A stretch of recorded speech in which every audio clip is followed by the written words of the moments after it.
Jangan lupa tekan tombol like, subscribe, dan lonceng supaya kamu tidak ketinggalan channel kami.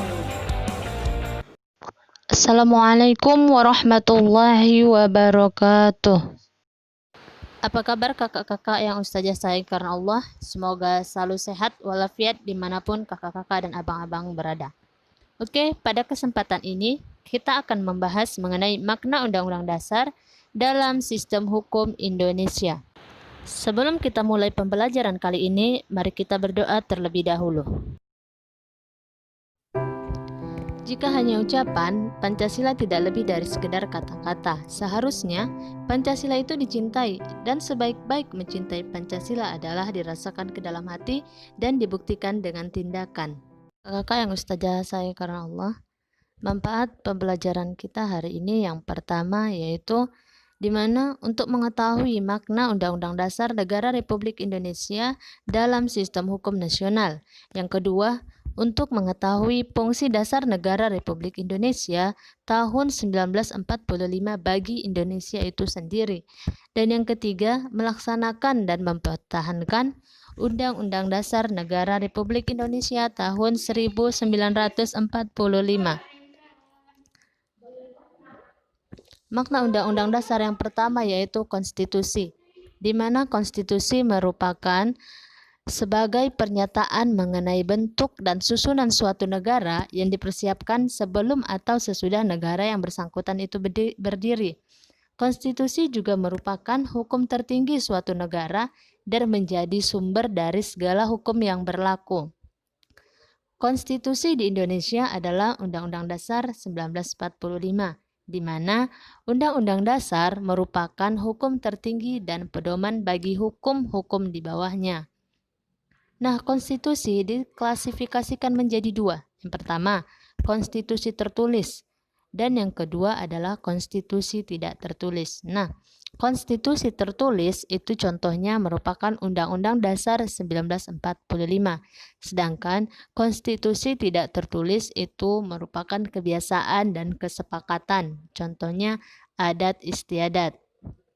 Naskah Undang-Undang Dasar 1945 pertama kali dipersiapkan oleh BPUPKI.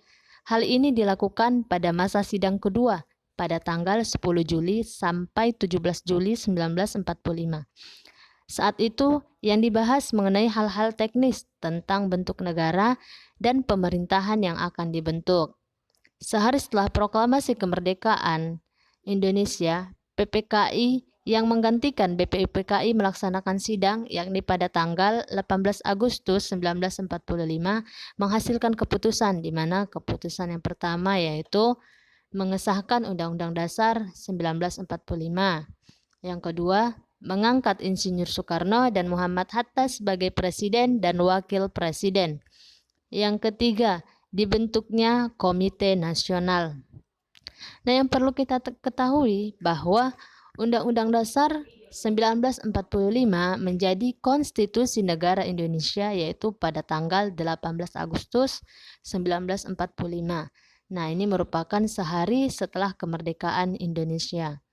Makna yang kedua, makna di dalam alinea pembukaan Undang-Undang tahun 1945. Yang pertama, persatuan. Negara Indonesia adalah negara yang melindungi dan meliputi segenap bangsa Indonesia dan seluruh tumpah darah Indonesia serta mencakup segala paham golongan dan paham perseorangan. Contohnya, keteguhan bangsa Indonesia untuk bersatu dalam membela negara Indonesia. Persatuan ini berarti persatuan antar warga negara Indonesia, di mana kita yang berbeda suku, bahasa, dan adat istiadat dipersatukan oleh undang-undang untuk memerdekakan negara Indonesia. Yang kedua, ketuhanan dan kemanusiaan. Negara Indonesia merupakan negara yang berketuhanan yang Maha Esa menurut dasar kemanusiaan yang adil dan beradab, yang meyakini secara luhur bahwa kemerdekaan kita merupakan anugerah dari Tuhan yang Maha Esa dan kemerdekaan ini adalah pemberian dari Allah Subhanahu wa taala. Nah, Makna yang ketiga merupakan keadilan sosial, di mana makna keadilan itu adalah adil, sama rata, menempatkan sesuatu pada tempatnya. Hukum itu seperti timbangan, tidak berat sebelah. Itu adalah makna dari keadilan.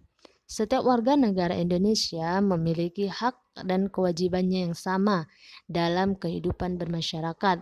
Hak kita dalam pemilihan dan hak kita dalam dipilih, hak kita untuk mendapatkan pendidikan, dan hak kita untuk belajar. Yang keempat yaitu kedaulatan rakyat. Kedaulatan rakyat merupakan negara Indonesia adalah negara yang menganut paham kedaulatan rakyat. Yang ketiga dari makna Undang-Undang Dasar yaitu merupakan batang tubuh, di mana batang tubuh, isi dari batang tubuh Undang-Undang Dasar 1945 adalah yang pertama, pernyataan bahwa kemerdekaan adalah hak segala bangsa. Yang kedua, pernyataan kemerdekaan Indonesia. Yang ketiga, cita-cita bangsa Indonesia yang terdapat pada alinea kedua. Yang keempat, tujuan nasional bangsa Indonesia. Yang kelima, dasar negara Indonesia yaitu Pancasila. Pancasila merupakan dasar bagi negara Indonesia.